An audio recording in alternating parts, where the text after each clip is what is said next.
Tantor Audio, a division of Recorded Books, presents The Waters of Taladoro by Stuart Jaffe. Narrated by James Anderson Foster. Part 1. The Party. Chapter 1. Zev Asterling clenched his eyes tight. The steady pounding headache, the rank vomit stench, and the cold stone floor against his cheek told him enough. He didn't need to see it, too. Besides, this wasn't the first time he had drunk to the point of losing an entire evening. The past year had been filled with them. The pointed tip of a shoe nudged his shoulder. "Wake up," Belmont said. She had been the one shining part of his life lately, the one part his sodden mind could count on, his assistant and friend, and she was a Dachi witch, no less. Yet he could hear the exasperation in her voice. She wouldn't put up with much more of this. A harder kick, and his eyes snapped open. The bright morning shot a blade through his skull. He winced. "I'm not cleaning that up," she said, as she settled on the chair near his office desk. "I wouldn't ask you to." Rising to his elbows, Zev added, "Sorry you had to even see me like this." Though she had given up the traditional Dachi garb of black cloth strips and instead dazzled in a peach sundress with a wide-brimmed hat, she still wore the veil that hid her mouth. Since witches had to sacrifice their own teeth as part of any spell, they did not like to advertise how accomplished they were when they opened their mouths. But that was in the West.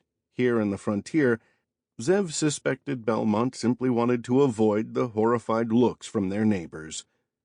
With a huff, she stepped close to him and offered a hand. "What set you off this time?" Zev shrugged as he clasped her fingers and stood. "It's not the bills. I'm the one keeping the paperwork for this agency organized, and we had our latest discussion of lack of funds over a week ago. It's not a woman. You broke it off with Harlell more than a month before that." "Do I need a reason?" "You always have one. Plus, you taught me to search for the motivations behind behaviors." "That's in the detection of crimes, not personal stupidity." Zev walked toward the back wall where a sink had been recently installed. By pumping a handle at the side, water flowed directly into the office via pipes. Another new invention from the East making its way across the world. Mayor Adler fell in love with the idea of piping the entire town, and most of Fernbund agreed. Splashing cool water onto his face, Zev had to admit it had been a good call. The office had quite a few additions suggested by Mayor Adler. He had been the one to urge Zev into purchasing a beautiful desk with the corners sculpted to look like vines twining up the sides. He also convinced Zev to place several chairs on the empty side of the office to make a waiting area. Not that there were ever so many clients to fill it. Mayor Adler even dropped off a few paintings by his wife, landscapes of Fernbund, to brighten the place. At first, Zev wondered why Mayor Adler cared so much. But after a few conversations it became clear that the mayor banked on Zev's newfound fame to bring in money. As Zev wet a rag in the sink preparing to wash his vomit from the floor, he said, "I am sorry. It's been hard lately. Right after we came back from Ridnight City, we had the money King Robion rewarded us. This agency attracted regular work. I thought it could only get better. But 2 years, and it's all gone. The work, the respect, the money. Let's face it, I was a terrible farmer before all of this, and now it's clear that I'm a terrible businessman, too." "I see." Belmont returned to the desk and crossed her legs. "You were indulging in a night of self-loathing." Her eyes fell upon an opened letter. Snatching it up, the crackle of the paper reverberating in Zev's hungover brain, she said, "Ah, here's the real answer. A letter from your brother." Part of Zev wanted to rush across the room and snatch that letter away, but the thought of moving so fast, of spanning such a wide gulf, set his stomach churning. Besides, Belmont would find out eventually. Snapping the paper in her hands as if about to read one of the king's proclamations, she straightened in her chair. Though he could never prove it, he felt certain she smirked behind her veil. She read, "Dear Zev, I write to you with my heart breaking. While I am, of course, completely aware that we've not been close over the years, and I certainly understand that you and Father were even less so, I still feel duty-bound to inform you that our father is ailing.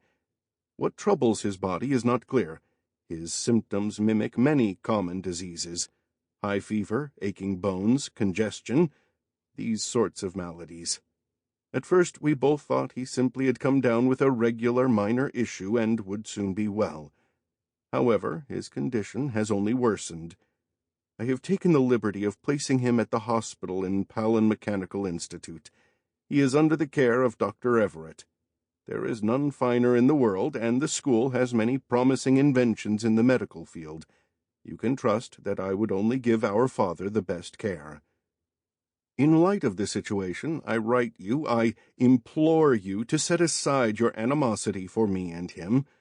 I ask that you come to the East at once, so that you might have a chance to say goodbye should that be required. This is not meant to sound an alarm. Father has always been a strong man, and I believe he will fight back to being healthy. Still, no son and no father should part of this world with such unresolved matters between them. If ever there was an opportunity for you, now is it. I won't insult you by suggesting that I care whether or not you spent the rest of your life regretting not seeing him, but I do care about him. If this is indeed the beginning of his end, which I refuse to accept, then I wish it to be as gentle and peaceful as possible. Though you might doubt me, the truth is I can sense within him a desire to reconcile with you. Please come home. Please see him. Always your dearest brother, Marcel." Belmont looked over at Zev, all sense of humor drained away. "I'm so sorry." Zev trembled between a grin and a sneer. "I guess I'm not handling it very well." Getting drunk had been stupid. It certainly did not solve anything, but no solution that came to mind seemed any better. Despite Marcel's letter proposing otherwise, Zev had tried to reconcile with his father on several occasions. Most recently, he wrote a lengthy letter describing all that had happened on his journey into the feral lands of the West, the monsters he fought, the spells he witnessed, everything that led to him being praised by King Robion. Not a word came in reply. Zev's eyes drifted up to the rifle mounted on the wall above his desk, an old gift from Marcel, another grand invention from the East. It had proved a useful tool, but it gave those in the East a false sense of security. Both Marcel and Zev's father seemed to think the East could invent its way out of any problem. Though Zev did not hold beliefs in any of the religions, certainly not the frontier's devotion to the Casson 9 deities, he had seen firsthand the power of the Western deity, Nuala. Of course, that thing was no god. Rather, it was a creature that lived underground and had formed a near symbiotic relationship with the Dachi, a creature that showed immense power, a creature that demanded respect. To Zev's father, such forces were only a trick that could never withstand the power of an Eastern mind. Marcel merely laughed in that patronizing tone that grated up Zev's spine. Scratching the stubble on his jaw, Zev eased into the seat behind his desk. He put out his hand and silently waited until Belmont handed over the letter. As he folded it and tucked it away in his desk drawer, he felt his senses awakening and his mind clearing, at least a little. "How bad is business?" he asked. "It's not too encouraging. The problem is that Fernbund is filled with fairly law-abiding folks.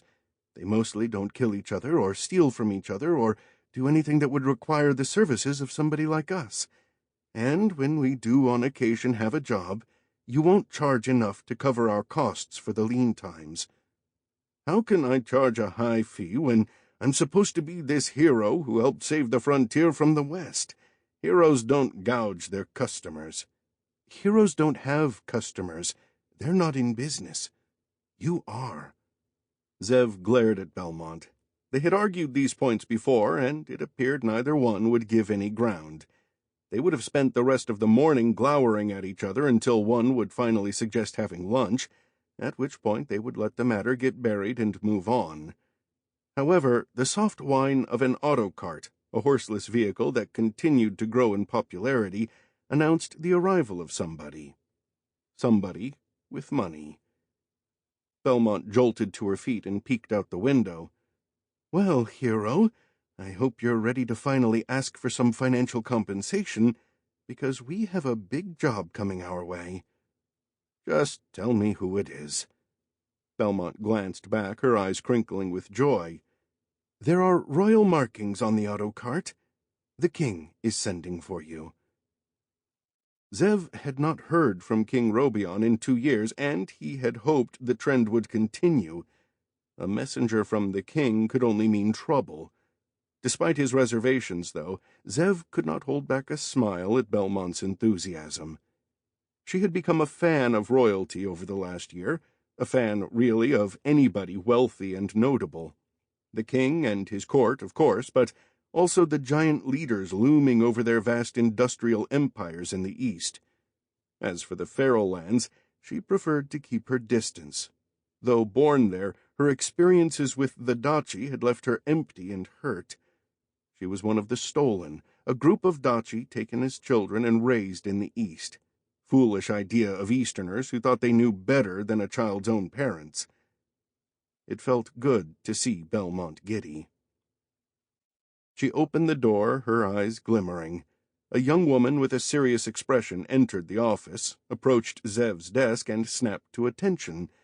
Her hand darted out as she presented a sealed envelope. "May I?" Belmont hurried over. Zev leaned back in his chair and waved her on. As she accepted the envelope, he could not help but notice the messenger's troubled glance. Probably the first time the poor child had ever seen a Daci witch, especially one wearing a peach sundress. Belmont broke the wax seal and pulled out a piece of paper. Holding it firm and reading with a respectful tone, she said, "Mr. Zev Asterling, your immediate presence is requested at Ridnight Castle for the celebration of Axon Coponiv's successful return from her grand quest for an object of such renown and value, of such beauty and power, that the world will be forever changed." Belmont peeked over the letter. "This is a big honor." Zev snorted. "The only reason they're asking is because we went with Axon previously. But at least we know where Axon has been. I was beginning to think she was angry with me when she no longer returned my messages. Pilot, too. He was probably with her. You see, your friends have not abandoned you." "I never said they did." But he had thought it, and Belmont knew. To the king's messenger, Belmont said, "Are we to reply to you?" With an uncomfortable shift of her body, the messenger looked over Belmont before facing Zev once more. "I am to be your driver, sir. I will take you to the castle at once, and only you. The invitation did not mention another." Zev stood, shaking his head. "Get your horseless autocart thing ready. Prepare for 2 passengers. You will take us both, or you will take neither of us. I don't think you want to explain to King Robion why 2 of the people responsible for saving the frontier from the beast of the West could not attend." Swallowing hard, the messenger bowed. "Yes, sir. At once." After she rushed out of the office, Belmont lifted an eyebrow toward Zev. "Feel better?" "Actually, I do. I can't say I really want to go to this thing, but I wouldn't dream of denying you the chance to attend a royal party." "Huh. You've actually got a soft heart. Don't you dare start talking like that. Let's go before you want to give me a hug or something." Belmont chuckled as she headed out. Zev paused to glance back at the rifle mounted on the wall. His father would have to wait. Marcel said the man was strong and would probably pull through. Good enough. Zev had been summoned by a king, and That simply could not be denied. Chapter 2. As the autocart rumbled along the uneven dirt road, Zev marveled at how much the contraption had changed in 2 short years. Where the original design had focused on the practicality of moving without a horse, this newer model took a greater interest in the comfort of passengers. The seats were soft and spacious, a canvas roof had been put in place to protect against the weather, and Zev swore that the ride itself felt smoother despite the greater speed with which the vehicle could now achieve. The forest flew by. The ride to Ridnight City would have taken several days by horseback. Zev guessed they would be there before nightfall. "What's wrong?" Belmont said. "Nothing," he said. "Just noticing how quickly things change." Belmont gestured to the passing forest. "Doesn't change as much as you think. Those trees have been there for centuries." "Trees don't pay our bills. Trees don't point to you and say, 'You did something great for us and we appreciate it.' People forget quickly." "Don't be ridiculous. The king himself has invited you to this party out of respect for who you are." "Maybe. Maybe Axon simply asked for us to be there." He clenched his jaw. "I just want to be back at the office and left alone." Belmont opened her mouth, and Zev braced for a witty retort, but her eyes narrowed and her mouth stayed locked open, or Zev assumed. He couldn't be sure with her veil covering her mouth. To avoid staring, he glanced ahead. An old farmer limped along the side of the road, his arm around the shoulder of a young man, both bleeding from small abrasions. "Stop this thing," Zev said. The messenger, now the driver, shook her head. "My job is to get you to Ridnight Castle. Stop this autocart or I'll jump out and you can explain to King Robion why I have a broken leg." With a huff, the driver brought the autocart to a gentle stop. Zev leaped over the side and hurried toward the 2 men. The younger stepped in front of the older and raised his fists. "We've nothing left. Get on your way or I'll break your nose." Zev raised his hands as if approaching a rabid animal. "Easy there. I'm not trying to fight. You looked like you could use some help, nothing more." The old man nudged the young one's elbow. "I think it's okay." Stepping forward and offering his hand in friendship, the old man said, "Forgive us." Zev shook the man's hand. "What happened to you?" "Bandits." "Bandits? Here?" "We were as surprised as you. My son and I were heading toward Fernbund in our hay cart. 2 men launched out of the woods and attacked us. They roughed us up and stole the cart." "A hay cart? That's it?" "They were strange. They never asked us to empty our pockets, never tied us up to detain us in any way. They punched us a few times, took the hay cart, and they were off." The oddity of this attack piqued Zev's interest. "Or perhaps I'm simply looking for an excuse to avoid getting back in that auto cart. Well, we can't let you walk all the way back to your farm like this. Allow us to drive you." Fumbling her way out of the auto cart, the driver said, No, I'm sorry, but I cannot allow that. This is a royal auto cart and can only be used on business sanctioned by the king." Zev glanced over his shoulder. "Do I really need to go through all of the threats again?" "Mr. Asterling, this is not the same thing. I have no fear of standing behind the rules I've agreed to follow. The king will not side with you on this." "Really? The farmer and his son are the king's subjects. Don't you think he would want us to take care of his subjects?" The driver hesitated. "Stop trying to confuse the matter. We can give them some money, but we must be on our way." Zev turned toward Belmont. "Will you help me?" As she stepped out of the auto cart, as she tilted her head to Zev, the farmer noticed the witch's veil. He exchanged a look with his son before pointing at Belmont. "You? I've heard about you." "Oh?" Zev said. "You're the doughty witch who helped a group of the king's best fighters against the Beast of the West. Isn't that right? Is that you?" Belmont offered one gentle nod. "We're sorry to trouble you," the farmer said, backing away from the auto cart. "We appreciate all you did for us, and we do not mean to offend, but I do my best to stay away from spells and such. In the name of Carrick, Lord of all existence, please accept my humble apologies. We'll be on our way." The farmer's son dutifully shouldered the old man, and they struggled down the road. Before Zev could go after them, Belmont put out her hand to stop him. "You'll only make it worse. Let them be. We should get back on our journey." Zev pulled away from her touch and followed the farmer for a few steps, but he could feel Belmont and the driver staring into his back. He did not move for quite some time, not out of indecision or stubbornness, but rather he did not want either woman to see the redness on his face. He hated to admit it, but part of him cringed at the fact that the farmers recognized Belmont, yet had no clue that Zev Asterling stood right before them. Lowering his head, he sauntered back to the auto cart. He remained silent most of the drive to the castle. Chapter 3. Ridnight City and Ridnight Castle had always been impressive, but for this celebration the king had his small section of the world transformed into a dazzling, boisterous display. Not even the grand balls that Zev had been forced to attend as a child came close to touching this grandeur. For a breath or two, Zev stopped thinking about the hay cart, the farmer, and his own father, and focused entirely on the party. Thankfully, the hours of travel had availed him of his hangover. Their driver brought the auto cart up a curved path filled with auto carts delivering guests. When their turn arrived, well-appointed attendants helped them out and guided them up the marble stairs leading into the castle. Guards armed with pikes stood at attention at every corner and most doors. Nearby, a quartet of musicians played a pleasant song, while other music drifted throughout the halls as Zev and Belmont worked their way toward the main ballroom.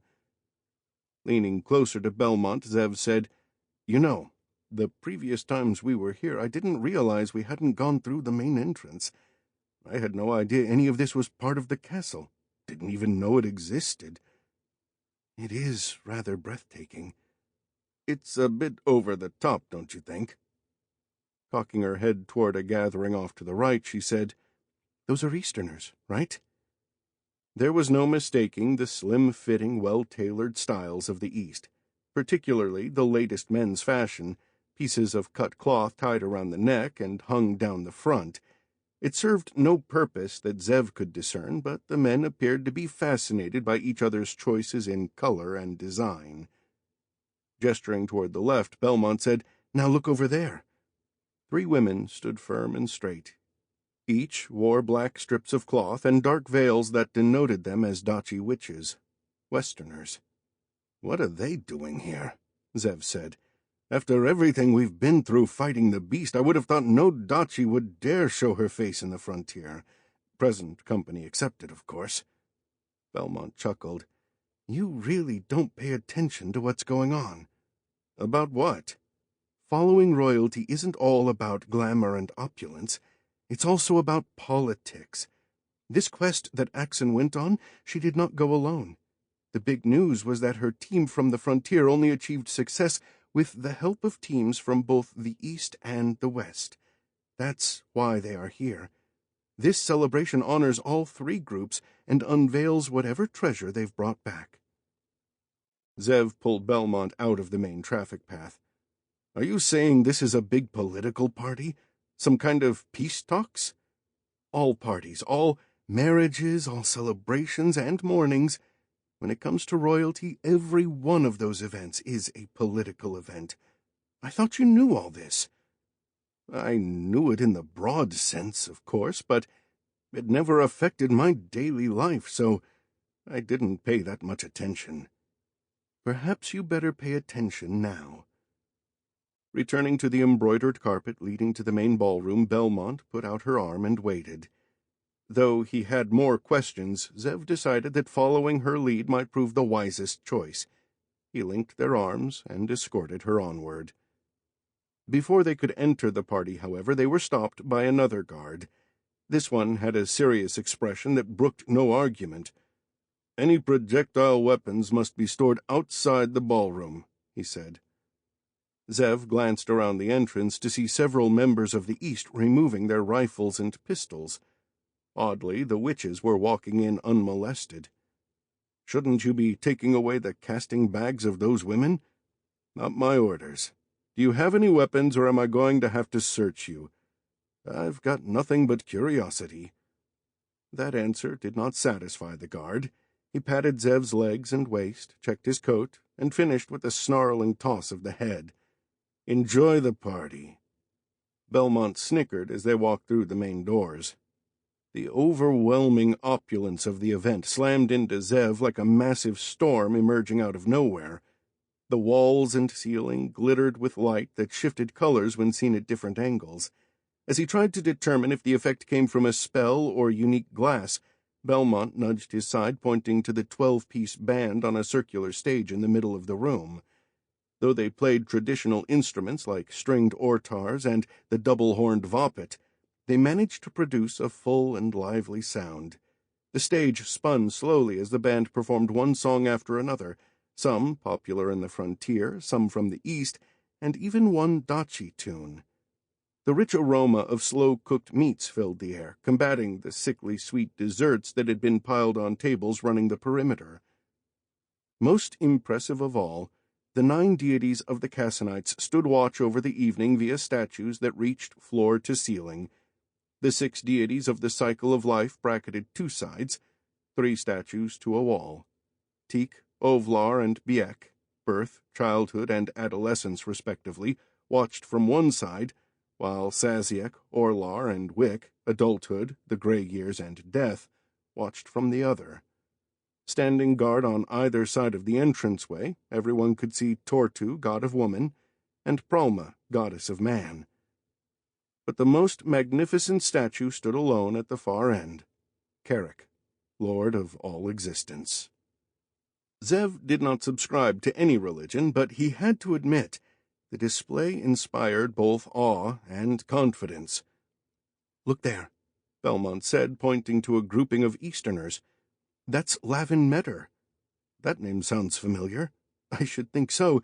He's one of the wealthiest men in the world. He invented the autocart. Oh, and he's talking to Lady Darwith. Her family runs metalwork factories for just about everything.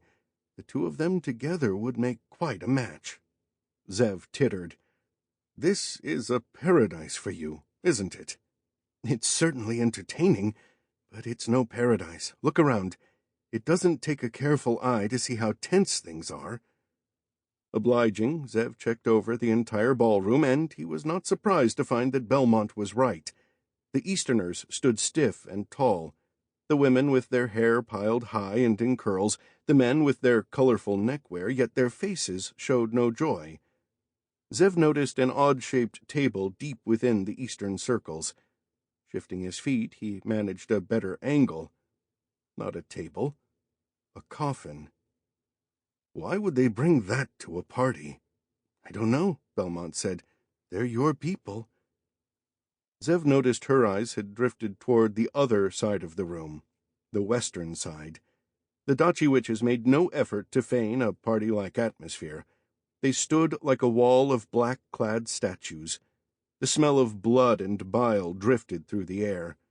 Only the strength of the cooked foods kept their stench from spoiling everybody's appetite.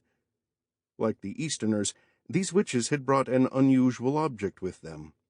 Not a coffin, but a palanquin.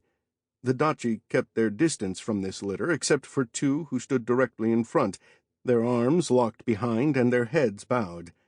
Zev assumed these were the bearers assigned to carry the occupant around. The palanquin had an ornate design that reminded Zev of the prayer statues he had seen in honor of Nuala. "You might not understand the coffin, but you certainly know what's going on there, right?" Belmont closed her eyes as if offering a short prayer.